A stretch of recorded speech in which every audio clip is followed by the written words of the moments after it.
સીતારામ। હવે આદિવાસી સમાજમાં છોટા ઉદયપુરમાં એક તંત્રની બેદરકારીથી બે માસૂમના જે 3 વર્ષની 4 વર્ષની દીકરીઓની ડૂબી જતા પાણીમાં ડૂબી જતા મોત થઈ છે।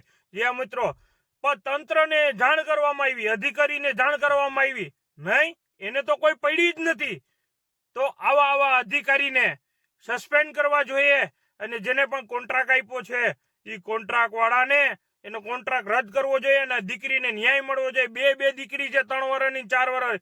તંત્રની બેદરકારીથી છોકરીઓ પાણીમાં ડૂબી છે, કેમ કે ખાડો ખોદીને રાખેલો, પાણીમાં ભરાયેલ નહીં, છોકરી બિચારી લપસી ગઈ। અહીંયા બે દીકરીઓ, 3 વર્ષની 4 વર્ષની દીકરી અને એક મજૂરી કામ કરતા, તો એને ન્યાય ન મળવો જોઈએ અને એને રાહત પેટે એને 1-1 કરોડનું આપવું પણ જોઈએ। એનું કારણ છે કે બિચારે ગરીબ પરિવારથી છે।